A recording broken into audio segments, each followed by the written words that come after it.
How are you? I'm great, thanks. How are you? Have you recovered from your shock of me arriving? Honestly, I didn't actually appreciate that. When I told you to tap on the window, it was a joke, a la Jake Thackeray. Come tipping through the daffodils, tap on the window. You literally texted me and said, you can come in through the window. I know, but Rosemary, I literally text you all the time and you consistently take me very literally. Like, yes, was it last night when every single question, I kept asking you questions that were like extremely rhetorical. Why is her hair so bad? Well, Beatrice, I think she's just been to the hairdresser and she's got her hair done. No, Rosemary, it wasn't an actual question.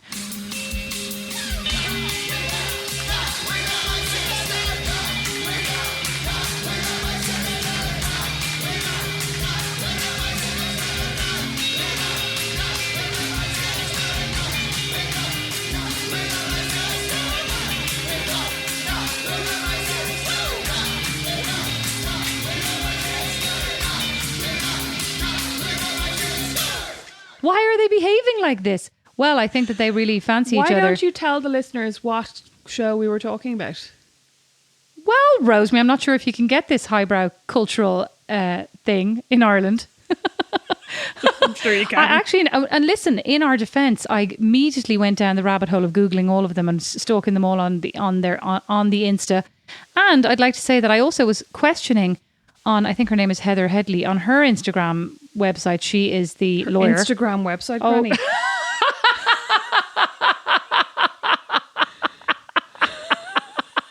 Jesus Christ. I wish everybody could see your stupid face. How? Oh my God, you just said the stupidest thing I've ever heard. Now it's my stupid face. The unbelievable bitchy side eye you immediately threw me. What the hell? I wasn't even thinking. Trying to get to the point Clearly of my not. story, excuse me, was... So sorry. Heather the lawyer on her Instagram website.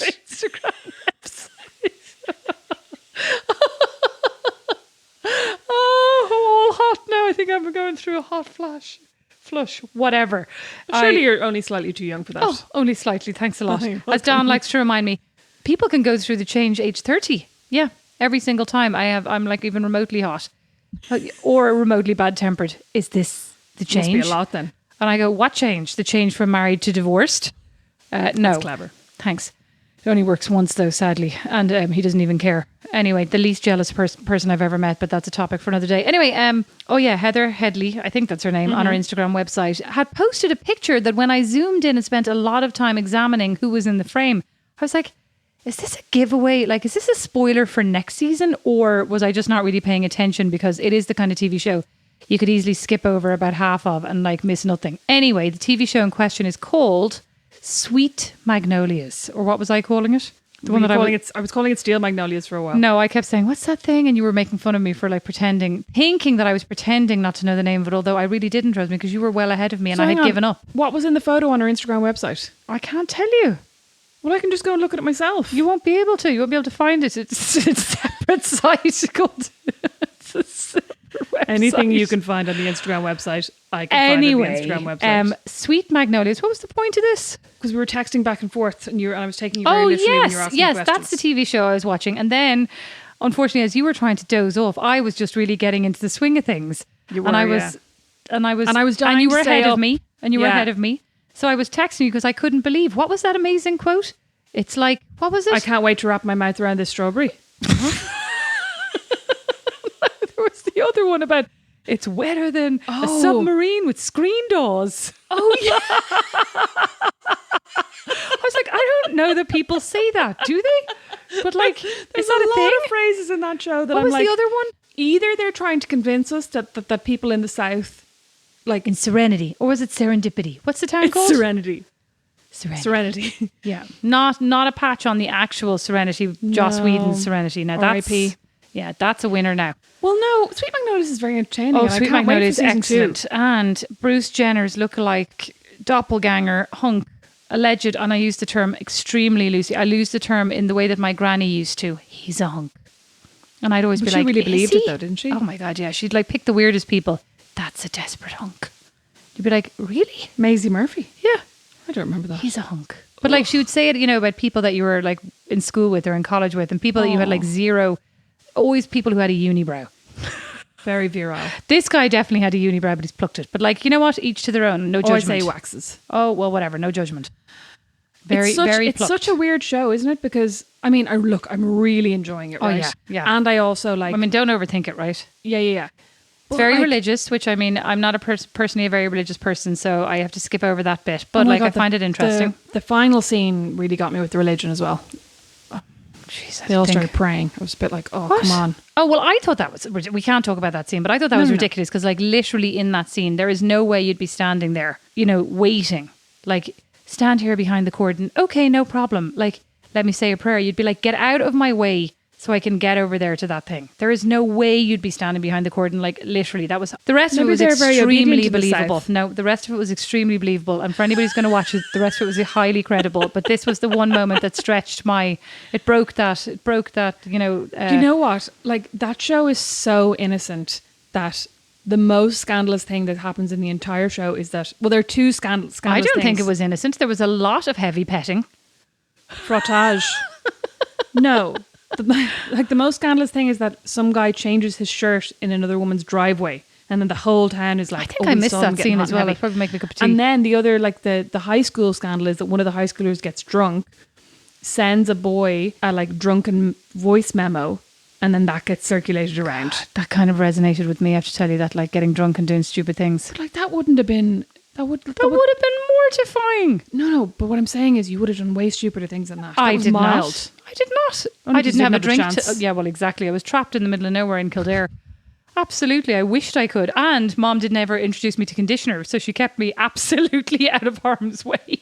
She basically, that was her version of like chastity belt that was on exactly. your head. Exactly. She knew full well that this conditioner was available to me in super quaint shelves. She sent me a photograph of me today. She said, have you got these photographs? And I can't remember. One of them was something that I had got, and the other one was me at my confirmation in that little posed photograph, right? So I'm wearing white tights with that little secretary shift dress, and I literally have the worst hair. I'm just like, I look like Justin Timberlake. But the thing is, bad NSYNC days. Oh my God, I was about to tell that story about Justin Bieber, but you're actually totally fine, right? Because like you were lucky because you benefited by comparison, because literally it was like, what is it in the Goonies? Who's the guy who lives down in the basement who's chained up? You know, in the Goonies when they go, now he's actually really nice, right? But they like, he's the ultimate nightmare. They go down, the kids go down into the basement and they see one of the sons, like the massive giant son with curly Mick Hucknall hair. Like that was literally me. So like you would go... No wonder you remember this. I know. So you would go in front and you would be tiny and slender and maybe wearing terrible clothes and maybe your hair was awful. But it didn't matter because then suddenly behind you came Quasimodo and everyone was like immediately distracted by this sight, right? Sure, I mean, for my confirmation, Mom and I went around looking for our clothes. Yes. Went around and we searched high and low looking... Shut up. Looking for an outfit for me. And finally, my poor patient mother, who also hates shopping, right? Except when she's shopping for you, and I'll never forgive her for buying you that pair of diesel jeans that were €200.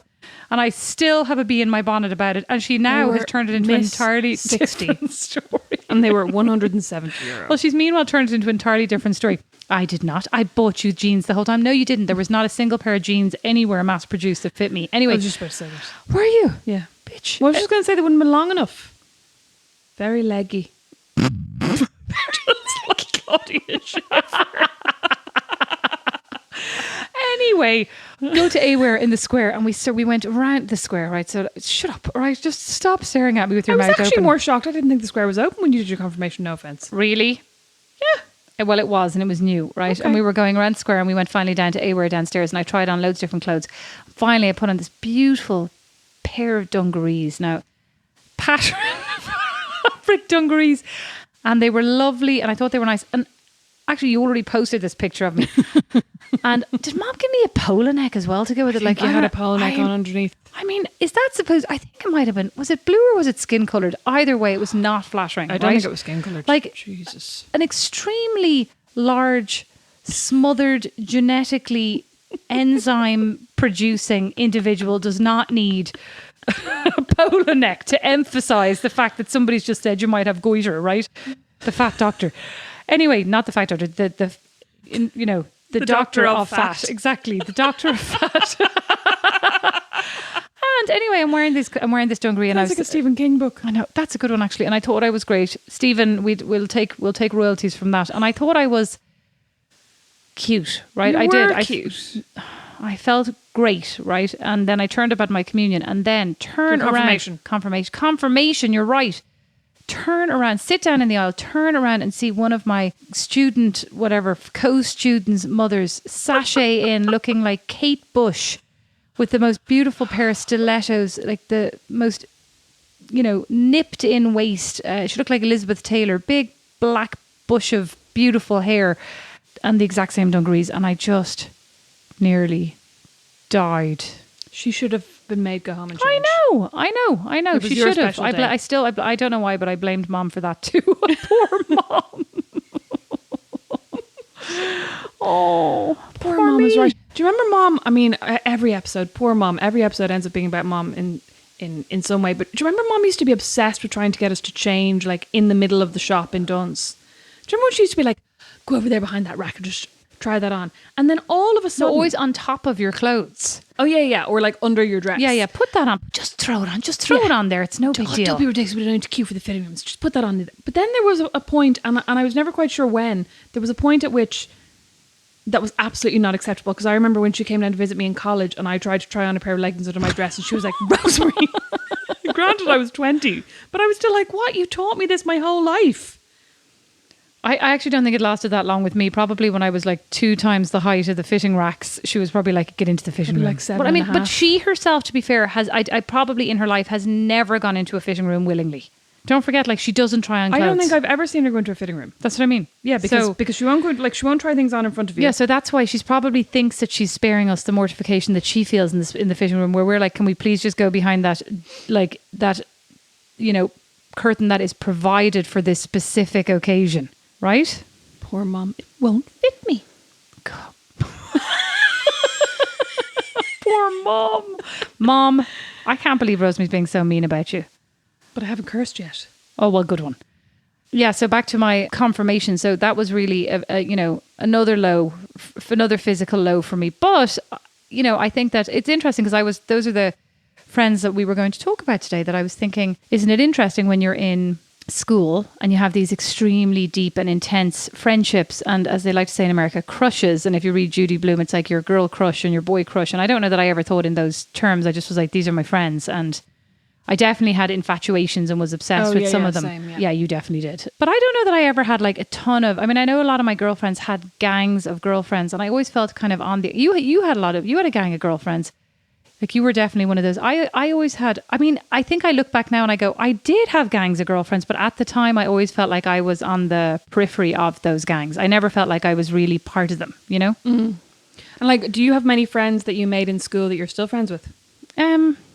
I mean, I have friends that I'm still in touch with, like on occasion. I mean, I would feel super comfortable like texting them or asking them, how are you, or checking in every now and then, or I'm connected to them, but I'm not necessarily still super close with them. But I think a lot of that is also because I left Ireland. So yeah, I definitely think, and a lot of my friends in school also left Ireland. I don't know why. I was thinking about that, talking about it with Mom the other day. Like, loads of my friends from secondary school aren't in Ireland. I think actually, or they're not in and around where we grew up. Well, also because when you graduated from school and when you went into college, that was around the time of the recession, wasn't it, as well? So like when you, because I remember when you were thinking of studying architecture. No, it wasn't. It was before, because the recession was 2008. But after you'd finished your college degree and stuff. That was 2001. So I'm saying no, it was way before it. Oh, so it was way before. Oh. Yeah. Thanks. Because I thought but I thought a lot of them had left because of the recession and stuff. No, I think a lot of them left because they studied things that maybe weren't.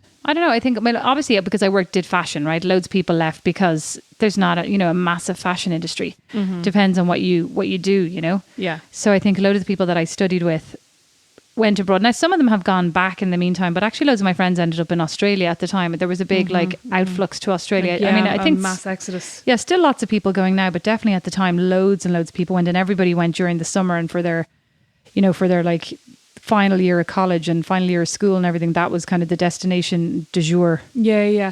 But you know what? I think as well, because you left Ireland right after you did your degree, that like the gang of girlfriends that I still have from school, I think if I had not been in the country for our 20s, we probably wouldn't be like, that was almost a time where we were friends in school kind of because we were in the same school and because we were, you know, by default, you're kind of like, well, I'm not with this gang and I'm not with this gang. So I kind of end up with this gang. And like, that's not to say that I don't like love them and like we don't all get on.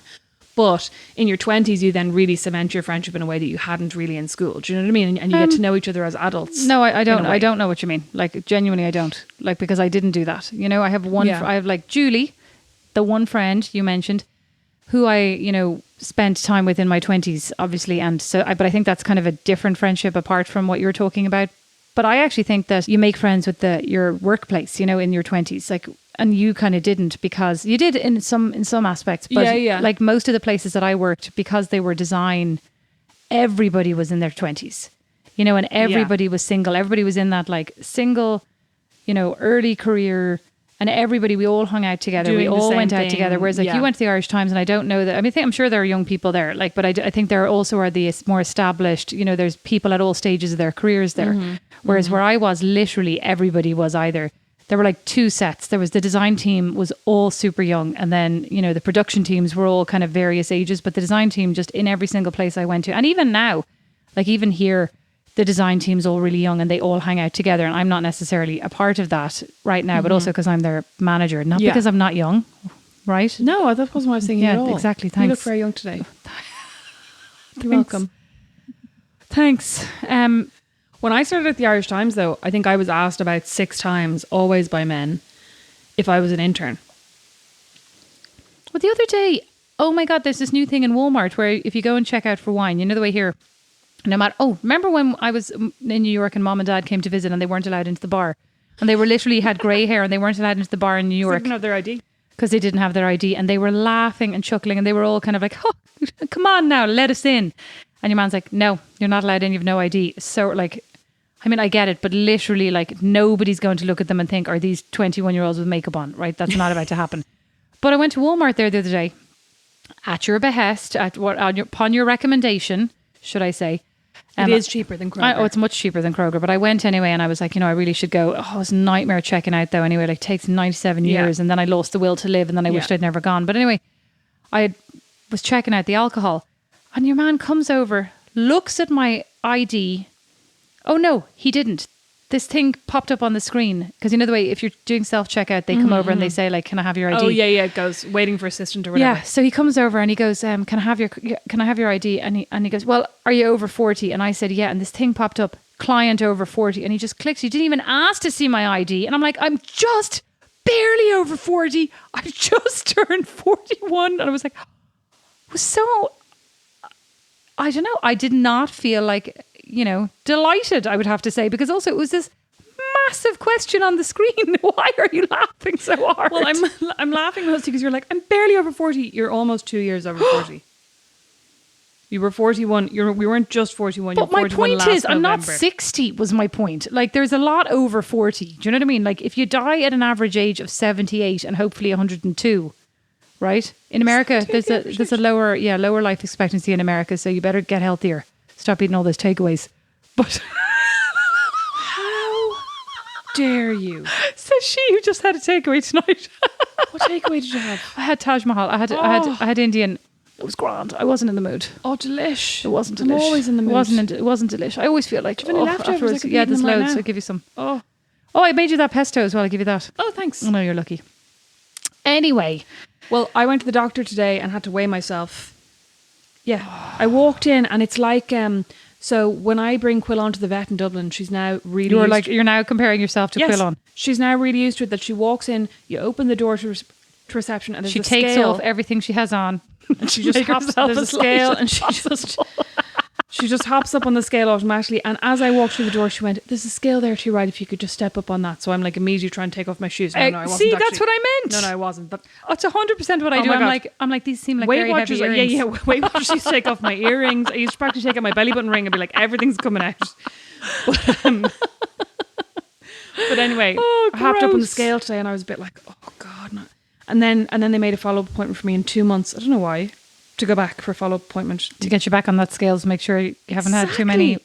That's what I was thinking. I was like, I better be good now. Did I tell you that Chance goes, my 4-year-old, he goes, what's that hole in your mouth, Mom? And I said, oh, I had my lip pierced. And he goes, it is gross. Cover it up. He said that to me before and he made me put a plaster He on made it. me put a plaster on it. So I had to walk around all morning. So I put it on like, he's going to hate this plaster. And he goes, that is a lot better, Mom. Keep that on because that thing is gross. So I had to wear it all morning. Well, you know, today I was driving Brandon's kids to school and all of a sudden William went, sing us a song, right? And for whatever reason, the only song I could think about was Sir Mix-a-Lot, I Like Big Butts, which is not even singing, it's rapping, which I should not be doing. I'm Irish. It's not rapping when you do it. It's not. You're good at it though. Go on. Anyway. Do So I it. start. No, No, do it. I'm not doing it. Go No, on, I'm do not it. doing it. Do it. No, Beatrice. Do a little bit of it. Just me here. Do it. We keep getting these messages from people going, please sing another Go on, song. do it. Do They'll be it. so happy. I like big butts and I cannot lie. You other brothers can't deny. When a girl walks in with an itty bitty waist and a round thing in your face, you get sprung. Want to pull up tough because you notice that butt looks stuffed. It ain't the jeans she's wearing. I'm hooked and I can't stop staring. Oh, baby, I want to get with ya and take your picture. My homeboys tried to warn me, but that butt you got. And then I didn't sing the horny part. I went, I wish that people could see you doing the tiny camera movement. I want to take your picture. And I thought it was going to be, I can't stop swearing. I was like, that'd be more appropriate for you instead of... Anyway.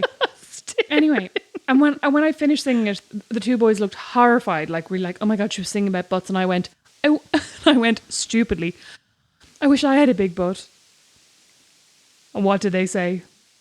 You do have a big butt. Silence. No. Silence speaks No, volumes they said, here. you do have a big butt. I know, I understood that. My silence. Oh. I was trying to be Oh, PC. sorry. Oh.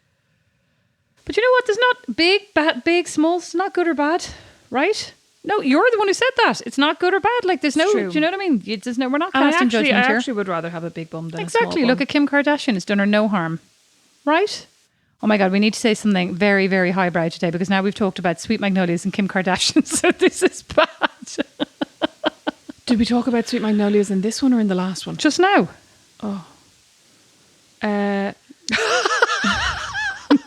You know, in the episode about your career, the only cultural reference was like cultural was to the city. MTV's The City. Excuse me, Rosemary.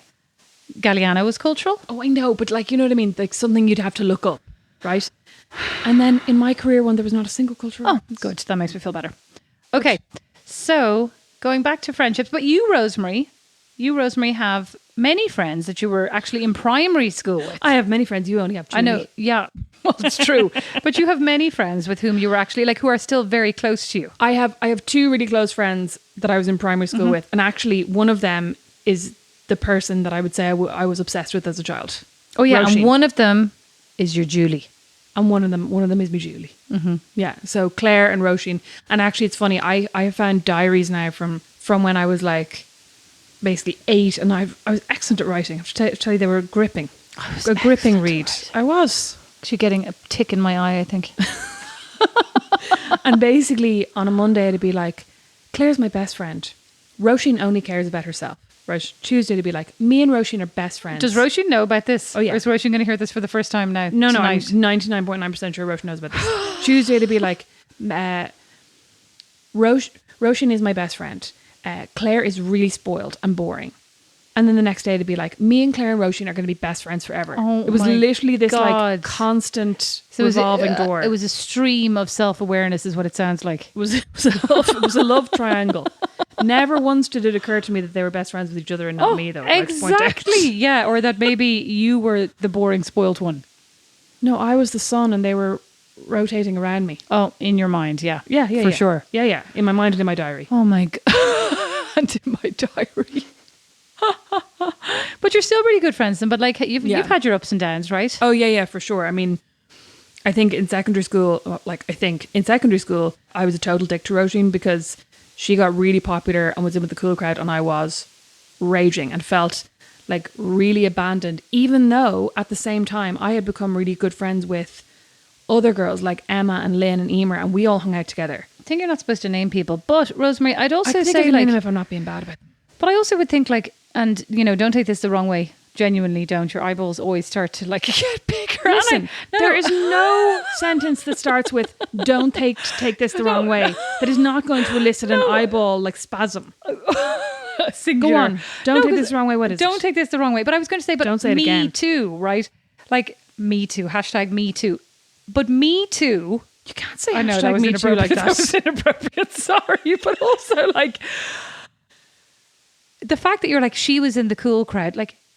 You were never in the cool crowd. I don't know. I mean, Oh no, I don't know. Yeah, and I don't know. mean that badly, but I mean like that's what makes you unique. You know what I mean? That is your brand, like so to speak. That is who you are. Loser. No, but I mean, literally, I had this conversation with somebody the other day about work, and I said, like, okay, I've been extremely successful, right? I'm very successful. Like, not to, I don't mean This that again. No, but I've never been the favorite. Now, sorry, again, I'm sure people are like, this one is obsessed with, like, I'm with using being the the wrong term. favourite.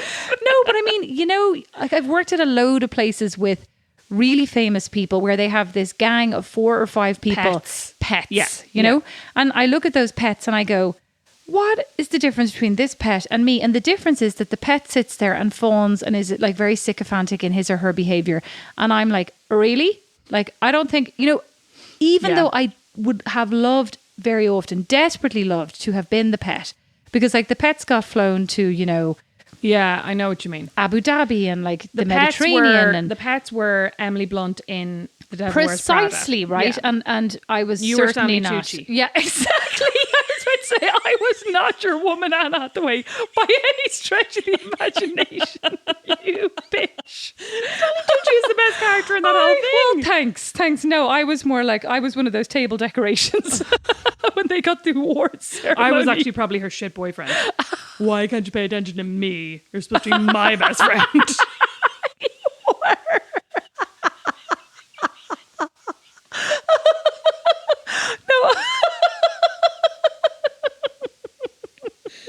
Okay, let's move on. I love the fact that it's only taken 35 years for this like self-awareness to finally come to fruition. I think actually since I stopped going to therapy, like This is therapy. I'm your therapist. No. I'm giving you tough love. what I was going to say is when I went to therapy, it really, really helped me see like other people's perspectives and that like a lot of my insecurities were actually because other people had problems and a lot of my problems were really because other people were insensitive. What were their problems? They were like really They were- popular. No, they were insensitive and like didn't understand me. And since I stopped going to therapy, I'm realizing more and more maybe I'm the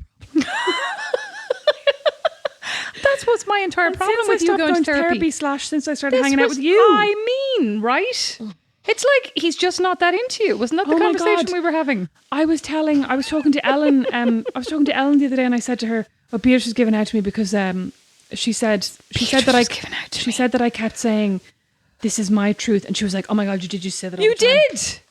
And you absolutely denied that last week. Because I did not remember this this at all. time last year. Oh my God, sorry. When fake news started, you kept huffing around this house. The first time you were staying here, you kept huffing around. Every time we'd have a fight, you would go, you know, you can deny my feelings if you want, but this is my truth. And I would say to Don, what the fuck? Like, this is the whole problem of fake news. I was like, there is no your truth and my truth. There's facts and not facts. No, but there's also feelings. There are feelings and there's perception, but you can't say like this feeling makes the truth not like a different truth. The truth is the truth. No, but like, say if you were saying, it's so hard to think that because I can't think of what these arguments were about. No, exactly. Because you couldn't believe you ever said it, and now you can't believe that you weren't extremely logical when you said it. You weren't, and you kept literally. We would have an argument, and I would go, "No, seriously, like that's what this. You know, I meant this," and you would go, "Well, this is my truth."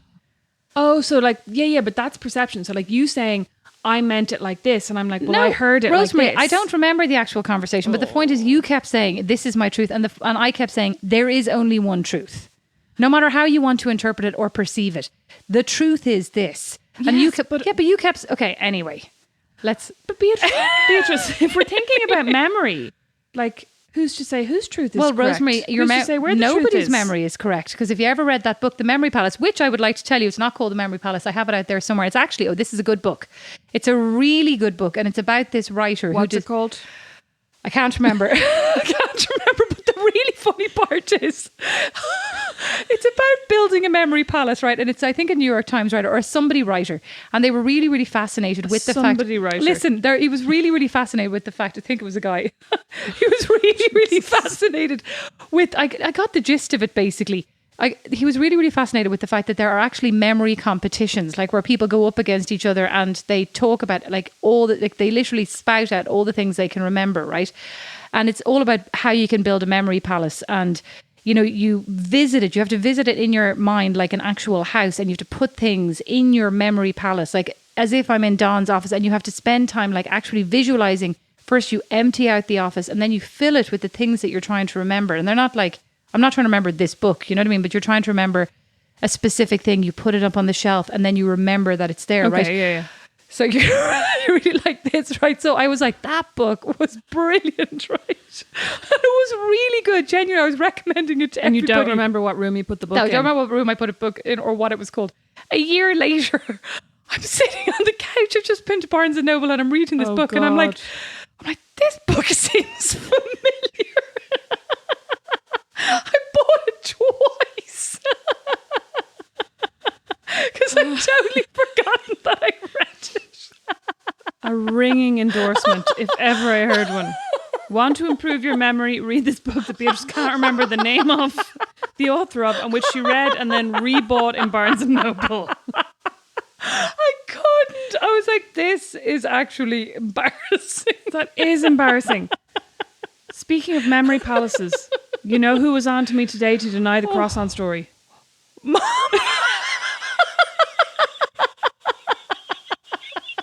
You two are ridiculous.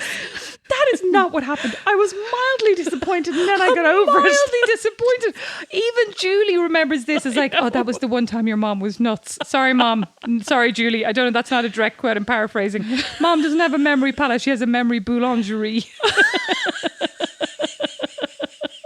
It's just full of disappointing plans au chocolat. Oh my God.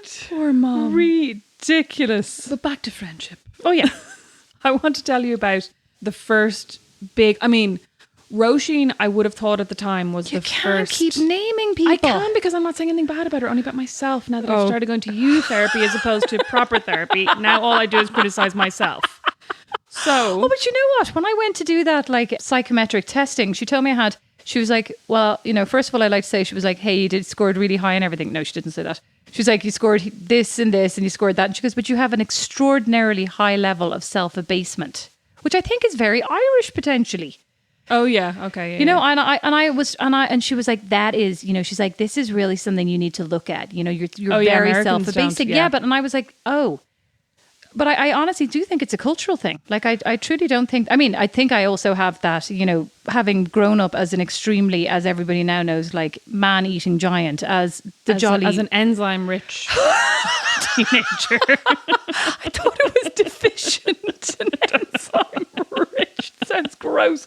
As an enzyme rich. You didn't have yes. a memory palace, you had an enzyme palace. You're right. As an enzyme rich, I don't even know, preteen. Yes, as the you were like dead Hagrid. weight. I was. I was. Poor Sorry. Hagrid. Can I get back to the point? Oh yes, sorry. So before I was rudely interrupted by you telling me not to name people that I was saying nice things about. In secondary school, I would have thought, oh, Roisin used to be my great friend and now we've had a huge falling out. But actually we then kind of rekindled and now we're really good friends. And when I look back at it now, I'm more like we kind of grew apart for a couple of years and then we grew back together again. But when I was in secondary school, I also became really, really good friends with somebody who I won't name.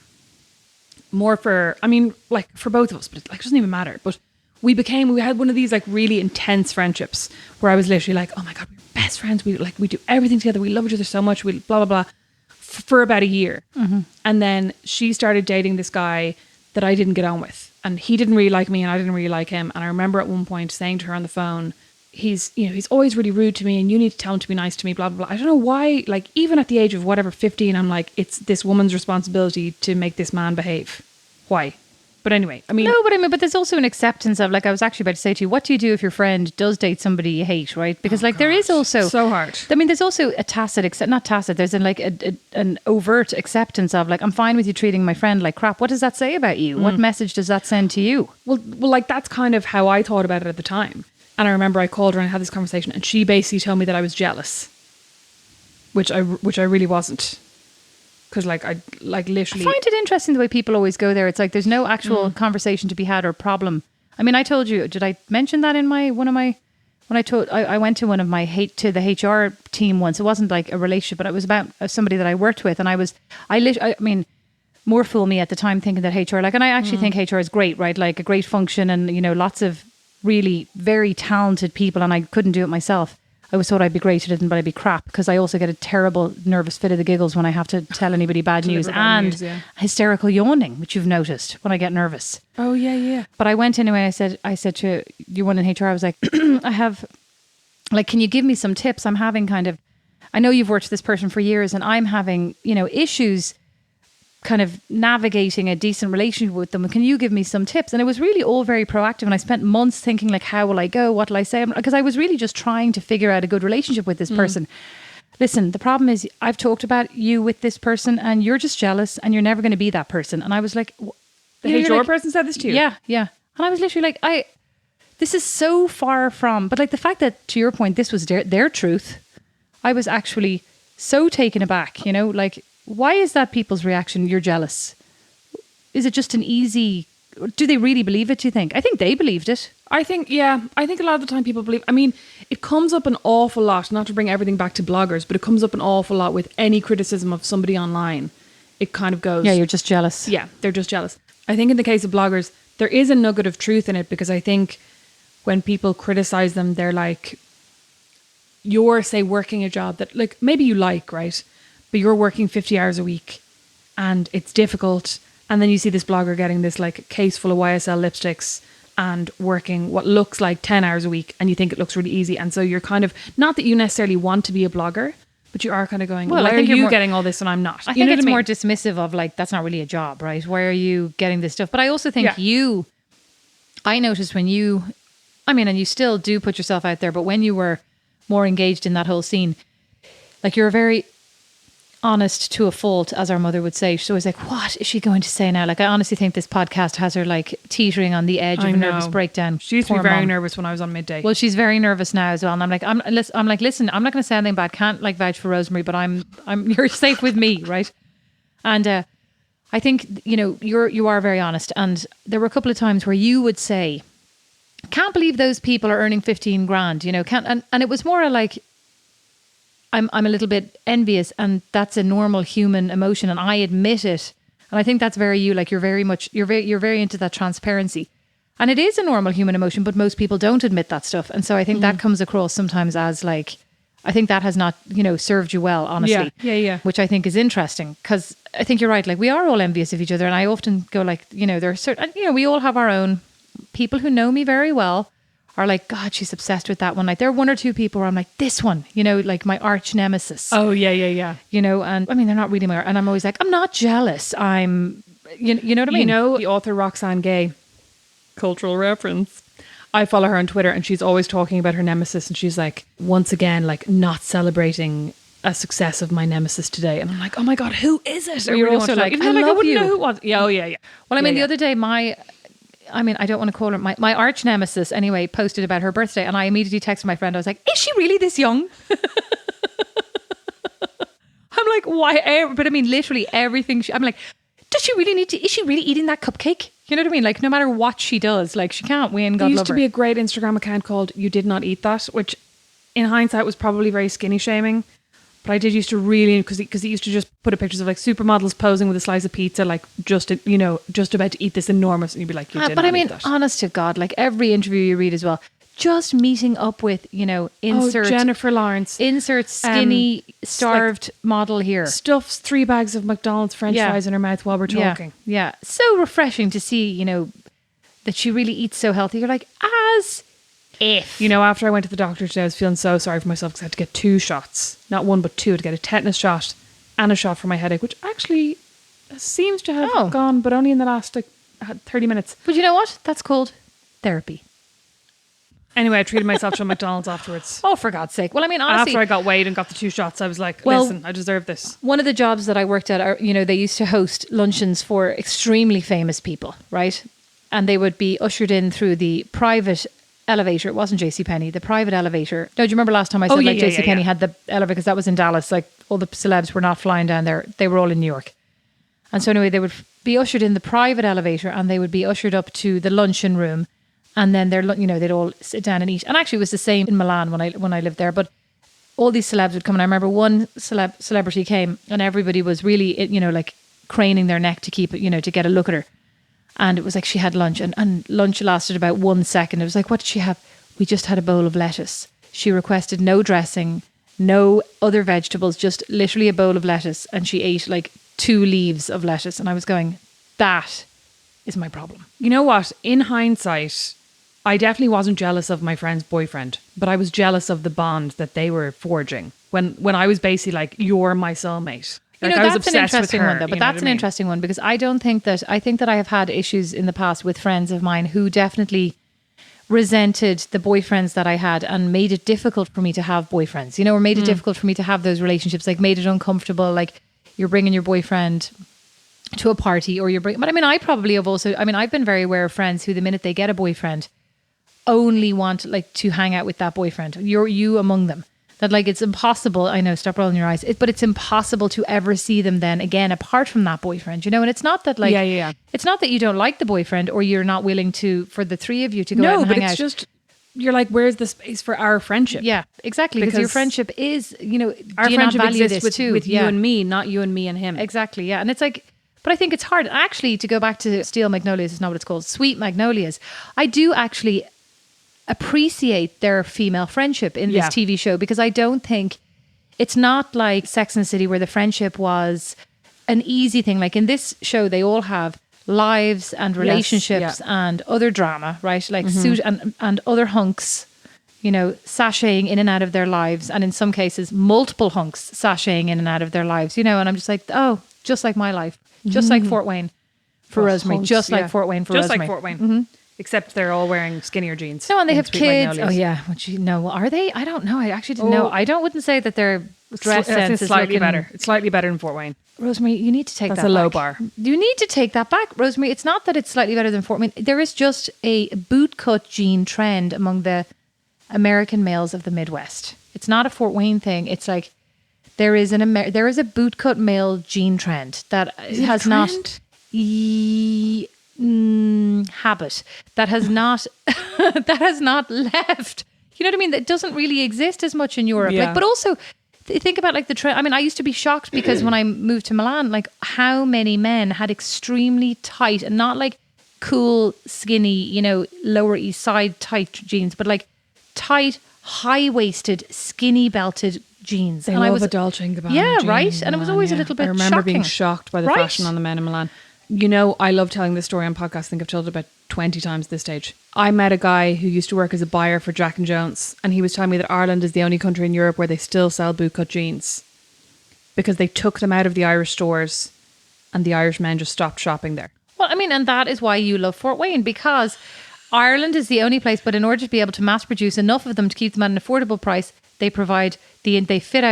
outfit all the males in the Midwest of America, right? In the American Midwest. Remember that guy that I went on the date with and he was wearing bootcut jeans and sandals? Do I remember what? The Jesus sandals, the bootcut jeans, the long, what's his name? The Bret Michaels Rock of Love hair. Yeah, there was a bit. It wasn't even, it was more like. There was a bit of a mullet going on. It was more like that guy. What was that TV show we watched? Love Island. This is bad. We're going bad. Love Island, Selling Sunset. No, the one where you made me watch, the one where they were like. Oh, Too Hot to Handle. No, was it? The one where they're on the island and like and they weren't allowed to touch each other. Yeah, Too Hot to Handle. It was terrible. I'd like to say in my defence, I only watched one episode and then didn't watch any more. And then Rosemary watched all the rest Beatrice. of it. Like, it's hardly like you're literally just watching the Discovery Channel the rest of the time. We've talked about Sweet Magnolias, Smothered, your obsession. You've mentioned that you've basically seen every episode of CSI ever. Excuse me, Law and Order. CSI's grand. Law and Order. Law and Order, fine. Law and Order, how dare you. I'm trying to think what else. Oh, and Criminal Minds. I watched all of Criminal Minds. Yeah, but like my point is, you don't need to be ashamed of Too Hot to Handle. Oh no, but all of these are bad. And you know how you know they're bad is because I watch them and I love them, right? And the minute Dawn comes into the room, I immediately, my shoulders start my hackles start to raise. I'm like, leave, because this is not, I am not proud that I am watching this. I'm like, leave. This is embarrassing. Although I did watch a really good thing that I was like, sit down. It's like when I'm like, sit down beside me. That's when you know it Was must this be Unsolved smart. Mysteries? No, that was quite good. Yeah. No, the one Diagnosis. It was on Netflix. I think it was in the New York Times Diagnosis. You know, the doctor who writes on the New York Times about like weird. Oh my God, I was in floods of tears. I think there were only about 6 episodes. And it's about like weird diseases that, you know, and what she does is she crowdsources solutions. So she like writes and says, I have a patient with these symptoms and this, and she's gone to XYZ doctors and she can't find a cure. And then people from all over the world submit their theories or their theses. like, yeah. And loads of them are doctors. Like some of them are like, I'm a surgeon in, you know, whatever, or I'm a specialist. And there's some, they were so moving. But also so interesting how some people, like once they got the diagnosis, didn't pursue treatment. It was almost like, I don't actually want the cure that I thought I want, you know? But some of them were so sad because some of them were like, there is no cure. Like this is terminal. It was, and like some of them were kids. I was so sad. I was in floods of tears. It was not cathartic. I had a massive headache afterwards. That sounds awful. Yeah, but it was amazing. It was actually excellent. It was amazing to see the power of the internet like harnessed for something so, you know, Yeah. productive and important. Yeah, it was amazing. To get back to my friend that I fell out with, I just want to tell you one more thing about it. After we fell out, we properly, after that phone call, we were never friends ever again. And we still, like, we were obviously still in school together. We still had some shared friends. And then there was like, I felt really bad.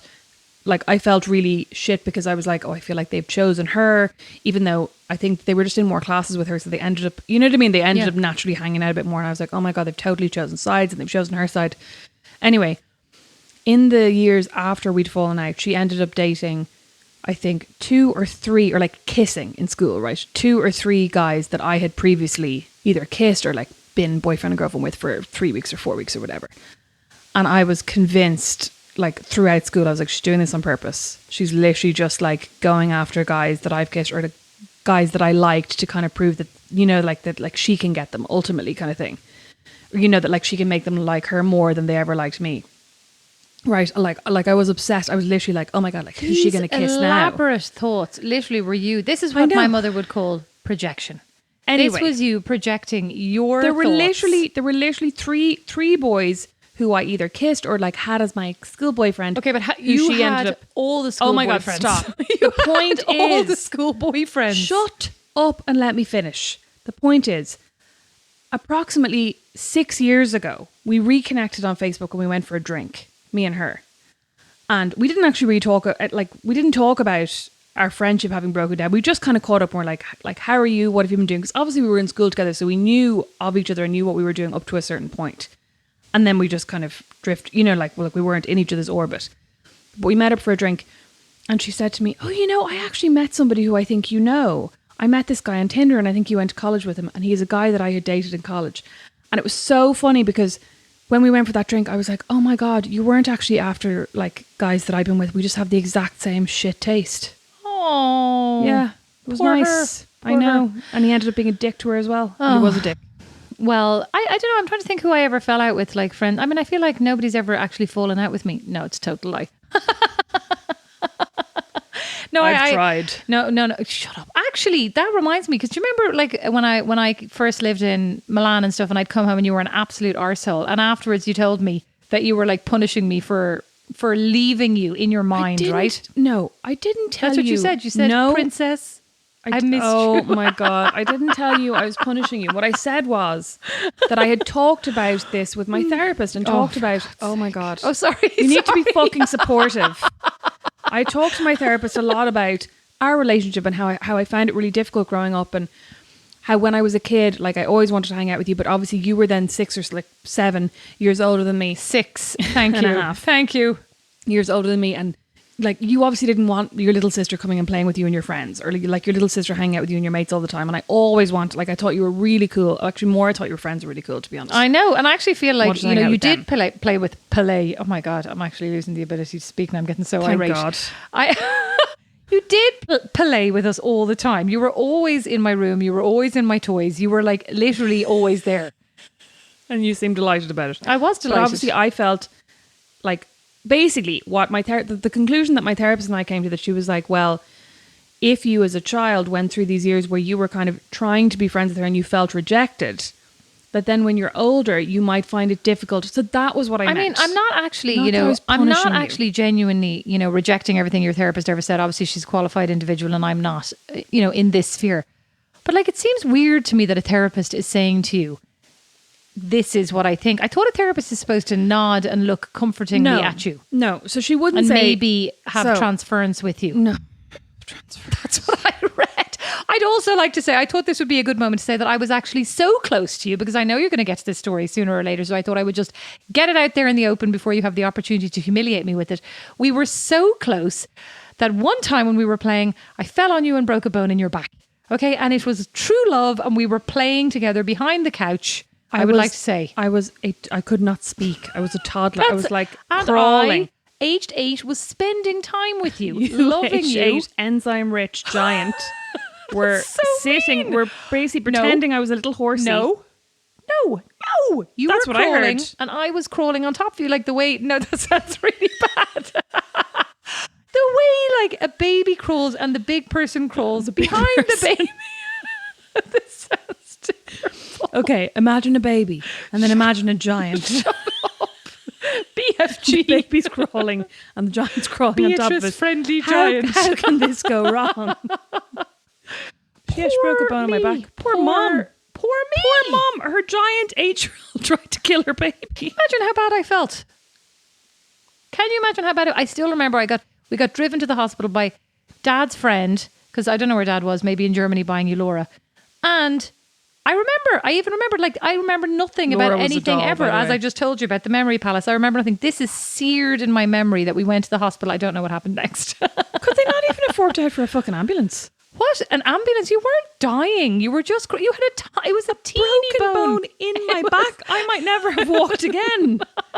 My entire gymnastics career could have been snatched away from me just You like would have that. loved that being wheeled around all the time. You'd like it. I used to see when I lived in town, you used to see a lot of babies being wheeled around eating McDonald's, and I was always so jealous. Babies in buggies eating McDonald's. And you know what? I was so judgmental when you tell me that. I'd be like, who'd give a baby McDonald's? And now I'm like, is anybody up for a drive-through? How the mighty have fallen. Now you're like, look at the baby sucking out of that Coke. It's true. You weapon. Well, I never anticipated you'd be posting pictures of it, but whatever. Anyway, what was I saying before that? I think I was actually talking. Oh. You were saying that I admitted that I was punishing you but I wasn't. I was just saying that in hindsight. No, you did say that to me. That's what you said. You said I was punishing you for being like really popular, and no, I wasn't really popular. But anyway, I was away, and I remember I used to come back, and it's hard, like when you live away, not to play the tiniest violin, but it's hard because when you come back, you're super excited to be back for the 10 days, and you think, that everybody's going to drop everything, and they are excited genuinely to see you, but they're also like, great to see you, I've got to go to work tomorrow, or great to see you, I mean, and also I was like in my early 20s, so I don't know that I had as much time to reflect on it, and also to have guests. I never really had guests, so I didn't know that like also having guests is exhausting, right? But not for you. You were just a dick. Because I do remember, and seriously, like, don't make that face, because seriously. Are you going to talk again about the time that I agreed to drive someone somewhere? No, it wasn't the time. You literally had zero time for me. I'd be like, are we going to go and do something? Well, tomorrow I'm seeing Susan. Are we going to go here? Well, and then the like absolute nadir of all of this was, is that the correct pronunciation? Nadir. Nadar? It's definitely not Nadar. You stared at me. I was like, I was just going... The ultimate low point. Okay. You know what I was actually thinking? What? I was like, Beatrice fucking needs therapy to get over this. Actually, you know what? This has made me think that maybe I do need to have therapy to get over this idea of like not being... But I mean, also, maybe I'm okay with not being the favourite. I'm not, Mom. I'm not... Oh my God. Sorry, everything isn't about you being the favourite. Oh. You need therapy to get over this, like, Rosemary was a dick to me. Oh, you were maybe I was. Oh, no, you were. Okay, I was a dick. No. But we all need to move on from it at some point. No, I'd like to... Well, we haven't even gotten to it yet. Anyway, and I said, like, let's go out and let's have dinner or whatever. And you're like, oh, no, I have to go and drive Susie's younger sister's cousin's roommate to wherever it was. What's it called? What's that cinema? The one miles away? I fucking have no clue. I don't have The no one where like recollection TJ of this. Maxx was. Dundrum. Yeah, to Dundrum. You're like, I can't. And we never got to hang out the entire trip I was home because you were busy doing like bringing other people places. You had no time for me. But that actually reminds me about Mom. So the other day I got a beautiful bouquet of flowers delivered here, right? Mm-hmm. Now, I'd also like to say as an aside, and we can post a picture later on, that they were very weirdly sprayed. And this was apparently, according to a good, well-informed colleague of mine who used to work in a florist shop, Which Tracy. is normal. She said, on occasion, when the flowers don't look their healthiest, you give them a slight airbrush. And she herself was shocked. She worked in a florist after college, or during college, and she was shocked when she was first told to like give those roses a spray. So she did anyway. But like this was paint. Yeah, but this was like beyond sprayed, right? These were full on sprayed. This was full on like art attack. Yeah, this was, and even some of the leaves had a little bit of spray, and there was a very hefty smell of aerosol. Formaldehyde. I mean, now the flowers themselves were beautiful, Mom. So thanks a million. Anyway, the card says, to Mom, I was delighted. Rosemary would happen to be here. Perfect timing. Up in arms. Where are my flowers? I text Mom. Mom, got the flowers. They're so beautiful. When are these only for me? I said Rosemary's raging. Yeah, yeah. She writes back, too bad. What did she say? No, she said, unfortunate. Oh, yeah. Her day will come. Yeah. I was delighted. Should have seen her face. The cat who got the cream. Smuggo. Yes. Yeah, so happy.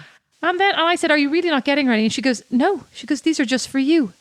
Bitch. Then I got home. What was on my doorstep? Beautiful flowers. Not a bit of spray paint. Tiny bit of spray paint. Not a bit of spray paint. Tiny bit on that tiny Not spray a at the whisper. front. No. No way. Not a bit of spray paint. I text These Mom were anyway and I go, all natural. shut up. I go, question mark, exclamation point. Can't believe you told me lies that Rosemary got these flowers. She writes back, are you joking? Did you think I would only send flowers to you? She said, as if I would send flowers Yes. to you and not Rosemary. Yes. So maybe I should go to therapy. Maybe this Grand Marnier is my therapy. It's actually not. It's only because I've no My wine therapist left. would say no to this. That's not your therapy. Agreed. Anyway, I was trying to think of people that I fell out with. And I mean, I had a really good friend in my 20s who I did not fall out with her. And actually, I think back, and Don always tells me, and you can disagree with this, and I'm sure people will listen to this and roll their eyes. But Don always tells me I'm too forgiving, which makes me sound like a very sweet person. I don't think that's what he means. I think he more like, I do an awful lot of, well, you know, they didn't really mean it, and I don't think they're Trying very to happy, rationalize other and people's bad behavior, basically. I don't know if I'm trying to rationalize it. It's more I'm kind of like I'm all about the benefit of the doubt. You know what I mean? Like, I don't think they meant it, and if they meant it, on occasion there are one or two people who get zero benefit of the doubt, right? But like the majority of people, it doesn't matter if they meant it. How did it feel to you? Well, I know what How was did my you truth. receive it? What was Yeah, my, That's not how I live. I don't live with my truth. I live with the truth. And anyway, this in particular individual like did a couple of things that in hindsight, I look back now and I go, those were disgraceful behaviors, like, right? Really bad, like really sneaky and behind my back, and did a lot of things that wasn't honest with me, like hung out with people. Like, we actually lived together for a while and, you know, hung out with people and like told me she was somewhere else. And like all this stuff that like wasn't even, it was her issues, you know, entirely her like, issues. wouldn't have been a big deal, No, except for there was, you're like, why would you lie about that? Yeah, and I found out like after, like I'd find out in these weird settings where somebody'd go, oh, it was so great to see her last week when she was hanging out with so-and-so. And I'd go, oh, I thought she was, you know. At the dentist. At the dentist. Oh, no, she was at a party. You know, she'd go to parties and not tell me. She'd get invitations to people's houses and go and have dinner. And like, it was generally with like people that she admired or respected, like, you know, more celebrity-esque kind of, not celebrities per se, but people that she thought was connected or that she thought were connected or people that she was impressed by, you know? And like, do you think it was that she didn't want to have to invite you? Or like, would she have had to invite you? No, in a lot of these scenarios. No, but I do think there was an element of competition that she felt that I did not feel, because also there were times where, you know, some of it was like, we were both looking for jobs at the time, and there, and you know, a lot of these people that we were, nearly all the people that we were hanging around with were connected, were employed. So it was, and I think kind it of was a a bit networking like, thing. yeah, if you come, then I'll have to, you know, then they you'll might also like get you that more. connection. Yeah. And I mean, okay, I get that. And I don't think they would have ever liked me more, because as I already said, I'm incapable of doing that sucking up thing, you know. And I actually think she was a good. No, but you're very funny. Oh, thanks, Rosemary. It's really awkward. I'm really nice to you in a way that you don't deserve. You know what I was just thinking before you started that story, though? What? I was thinking, when they make a My Favorite Murder episode about the murder that I commit of you, they'll have all these podcasts to look back on and be like, she was really pushed. She must have been in a rage. They'll be like, it driven was to my it. least favourite murder. But they'll be like, because we really liked that girl. But they'll be like, but it sounds like she really couldn't defend herself against her smaller, younger sister. Her smaller, was very compact Because and I think muscular we've sister. already spoken about the NC. But I'd also like to talk about the The nipple what? cripple, Rosemary. Oh, or Jesus. what did somebody call it here? The titty twister. Wasn't that a comment? Also known as a titty twister. But there was also the time recently that I don't know that I actually Oh my went gosh, into no, you where didn't. what Stop. actually happened? Was I doing a jigsaw? Innocently doing a jigsaw, no, I think. No. You're standing in the kitchen. And No, you we were in the talking dining about- room, Rosemary. No, because Oh. we wrestled each other like alligators over to the dining Was that room. when I was doing my Russian accent and we were like low?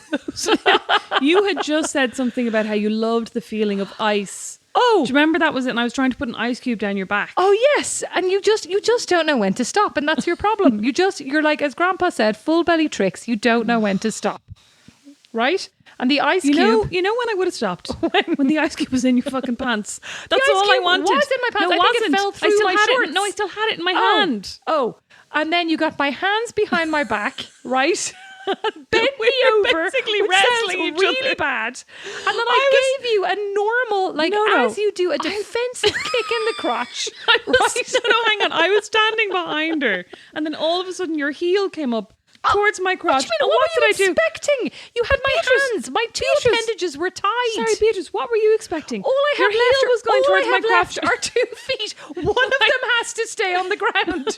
My So- thighs snapped shut. Oh my god, like a clam. vice. I can't even. It was literally like, what if Arnold a Schwarzenegger? What snapdragon. if The Rock? No, actually, that'd be so much nicer. What if Arnold Imagine, Schwarzenegger? what if you're wrestling the Rock? No, we weren't. That's not what we were doing. No, that was not wrestling The Rock by any stretch of the imagination. I was wrestling with the imagination. I'm like, The Rock. You're welcome. Oh God. No, anyway, she grabs the foot in the vice. My legs snapped shut. It was Before the moment, I was protecting my punani. Before the moment of impact. It wasn't even a hard kick because I was How aware was I of to my know? own strength after those enzyme lessons. You have no aware of my And own I strength. literally, and after I broke your back, actually maybe this was revenge. And then I plummeted forward. And not only did I land on my kneecap, which I think anybody who's ever fallen on their kneecap will know that is the singular most She also painful knocked thing over the ever. baby. I knocked over the baby.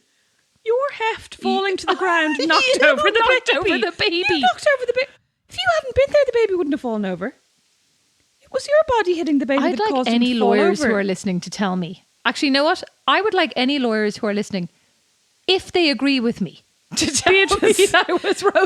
Beatrice, if this was a car accident, right, and I had bumped into you from behind and your car had then bumped the baby, it would be your fault. It is the impact, the car that makes the impact. So your body Rosemary, is a car, if you- an SUV, excuse I me, would say. if I was in my car and you wrapped your hands around the steering wheel and then scissored your legs in to the clutch and the No. brake and then we bumped the baby, is that No. still my fault? I don't think so. If I was in my don't car think so. and you attempted to rear end me and I... Why are you making this sound so innuendo whatever. rich? Right. If I was in my car and you attempted to bump me on the side of my car and I swung my steering wheel back, shoved your car away, and then your car hit the baby, that would be your fault. Your car is the one that hit the baby. Stop pointing at me. The baby Mother was says fine. It's rude. Listen, the baby was actually Oh, grand. the baby was absolutely grand. He Beatrice- was shocked. The baby was shocked. Beatrice was crying. I was then absolutely How shocked. dare you? You were. Hitting your kneecap is very sore. Nobody would blame I you. cried a lot, but satisfyingly, my kneecap swelled up and Oh my went God, it did. black and then blue. she refused any offer of No, I was would not. you like some ice? She was like, absolutely, there no, was I want this to Tylenol swell up and as no, much as yes, possible. No Tylenol and no ice going near this And thing. then for the next week, she's like, look what you did Yeah, to me. and we were out by the pool on a daily basis. Look at and what you did to It me. was agony limping up and down, let me tell you. Agony. You've lost all sympathy. We were out by our pool. yeah, I was agonized. It was very painful. The girls were there. We were all swimming. For anybody who has not yet read, the mother said it's an excellent listened book. to Lady yeah. in Waiting, My Life in the Shadow of the Crown by, how can I remember this? By, You have a good memory. I'm literally like, that book I my read, God. I think it had a blue cover. no, I can't remember her name now. It's something like Anne Thursbottom. It's like very fancy. I have It's not no doubt. Thursbottom. But, Higginbottom?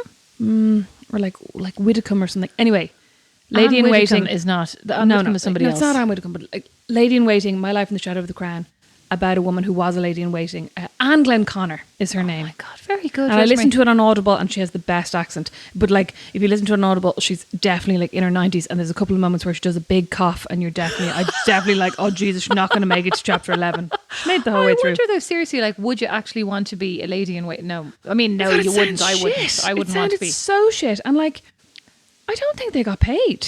But I mean, you don't need to because you're quote unquote aristocracy. But like, she in the end, Rosemary, had no money. The vicinity, the proximity to the Queen is your payment. The vicinity to the Queen. You're losing it. The proximity. It's like you, Rosemary. The proximity to me is your payment. Well, actually, there is no proximity. There is no proximity because we're any proximity to each other seems to only result in injury. To my both injury, of us. sadly. What have I broken back? Oh yeah. Anyway, to fast forward to this, to go back, actually, to rewind to my story about my friend. Is there any point in either of us, like, is there any point of us doing topics for these episodes? We should just like sit down and talk about nothing. We're talking, excuse me. No, you I got know, to tell I all your know. stories and I'm telling my story now. I absolutely want to hear the end of your story, but I'm just like, we're not good at sticking to the topic. Anyway, we are very good at sticking to the topic. I guarantee you those ladies in waitings were all friends. Anyway, so rewind back to this story I was telling you. Anyway, so she was like going out and being a bit weird about all these things, very weird. It turns out, I didn't know at the time, right? And then I went off and I can't remember what happened exactly, but she went on holidays. And while she was on holidays, a job opened up in the company that I was working with. I told a friend of mine and my friend ended up getting the job. And this former friend was so enraged by this. I mean, she wasn't, it wouldn't have been a good fit for her. It wasn't her like experience. But I mean, I get that, I did feel at the time, like I did wonder while she wasn't there, should I have called her? But this other one was a much better fit, and she was there, like my friend was on holidays. And I, maybe deep down I did feel a bit, I mean, I actually don't think that I felt, I don't think I thought I was, doing a tit for tat. But I do think that maybe I felt at the time that I didn't owe her as much as I would have owed somebody else. Okay, so you knew at this stage about her, like that she'd been lying about going for dinner with this person. Yeah. Okay. So I mean, but I don't think I genuinely don't think it was malicious. I don't think I had any but like not malicious a tit for intent. tat, and like it doesn't have to be malicious for you to therefore feel like you are less good friends. No, I didn't feel like I was less good friends. I just felt like I was less obliged. I didn't feel a massive obligation. You don't owe her anything. But I did maybe feel a little bit of guilt because I mean, I thought that she would want to know about it. But again, she wasn't suitable for it, Mm-hmm. Anyway, so this other friend ended up getting the job and your woman never spoke to either one of us ever again. Like ever again. I mean, I reached out multiple times and I actually still regret it. And I still kind of, wonder, could we, did we need to fall out, etc. But I mean, it's life. Like, I think that's the funny thing is that you go on and you make different friends, but your friends at that period of your time of your life, like growing up and college and school, are so much different to the friends that I have now because the amount of time, like you can just spend a day, you can spend a weekend, you can spend weeks just kind of hanging out doing nothing and just sort of being together and having that level of comfort that you can't have now. Like if I meet with somebody, newer friends, if I meet somebody, mom's convinced I'm going to meet people in the school line or in school. I'm telling you, I'm not, because apart from anything else, you have to drop them off. You have to go in your You're car, not all drop them off. congregating. Yeah, you don't get to actually meet them. Yeah.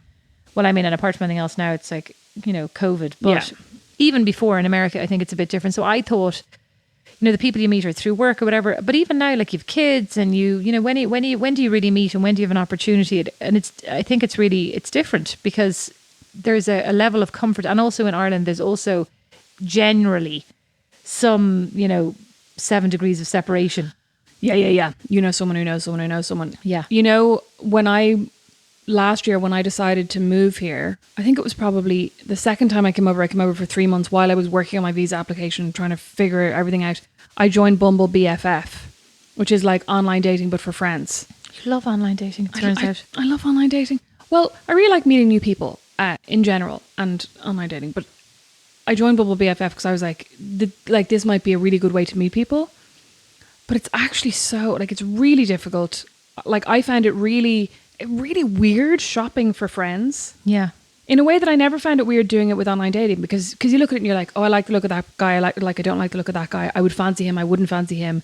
He is a Republican. Like, we're not going to get on, right? Yeah. So like politics, maybe you can kind of weed out and go, okay, like, I'm probably not going to love the like Christian Republican really, women. Rosemary, because didn't that person who had the bootcut jeans and the Jesus sandals also support maybe a Republican mindset, I believe?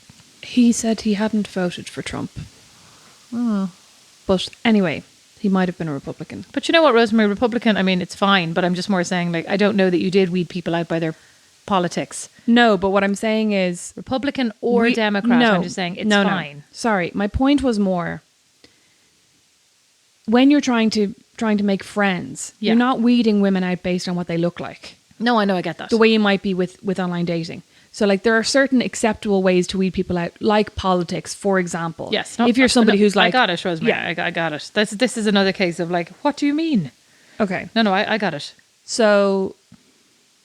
But then I met up with this one woman who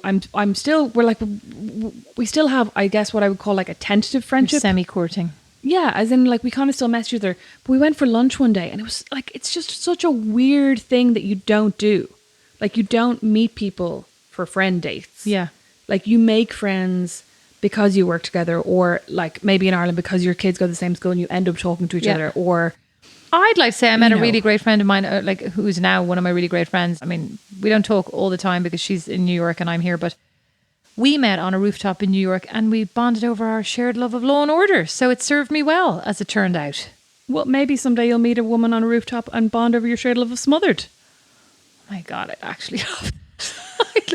I don't know. I mean, I have to say I'm conflicted over Smothered with, like it's a bit voyeuristic, but at the same time, the second season did feel a bit. The second one for sure. The second one I'm not really into. But the first one, even so, it's a bit voyeuristic because you're like, I don't know that these people are fully like in super healthy relationships, and then I'm also like, whatever, it's TV, but I mean, it's not. It's real people's lives.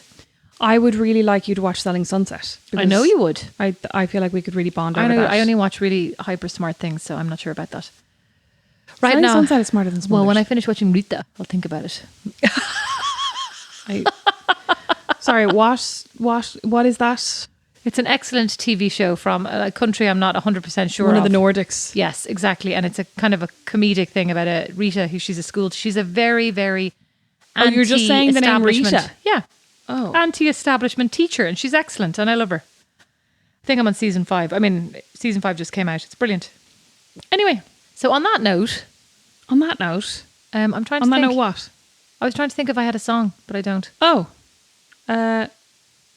You've got a friend in me. You've got a friend in me. When the road looks rough ahead and you're miles and miles from your nice warm bed, just remember everything we've said. Oh, you've got a friend in me. You just remember what the old man said. Oh, well.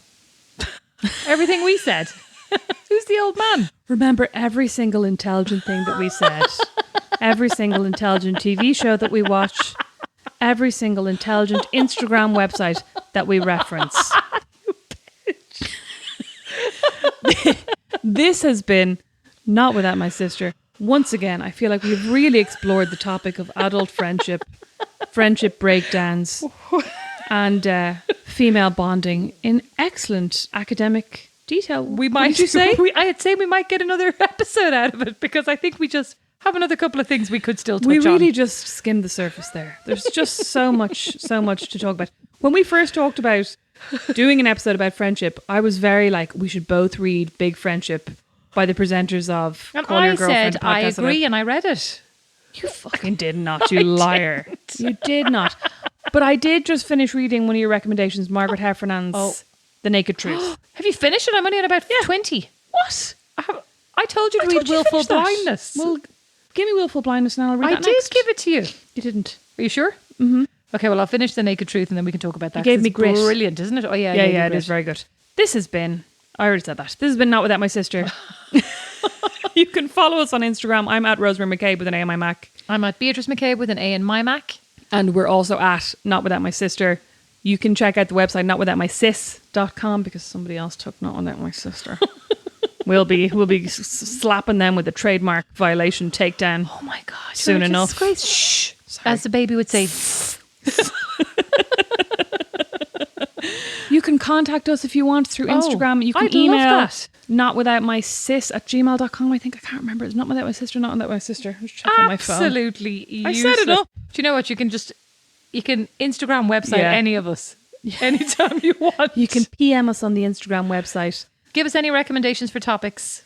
Oh yeah, please. God, because we're really any scraping Q&A? the barrel now. Oh yeah, yeah. If you have any questions that you'd like us to answer, because we are going to do a Q&A episode at some stage in the near future, and we'll try to stay on topic. We'll try very, very hard. Thank you so much for listening. If you want to take 2 seconds to rate, review, give us 5 stars basically on Apple Podcasts, that'd be great. Say something nice. We love that. Not Without My Sister is produced by Liam Geraghty. Sound and original music by Don Kirkland, and our original illustration is by Lindsay Nielsen. Not Without My Sister is a member of The Warren, the home of great Irish podcasts. As is my podcast, Meet Your Maker. You'll find more great shows at thewarren.ie.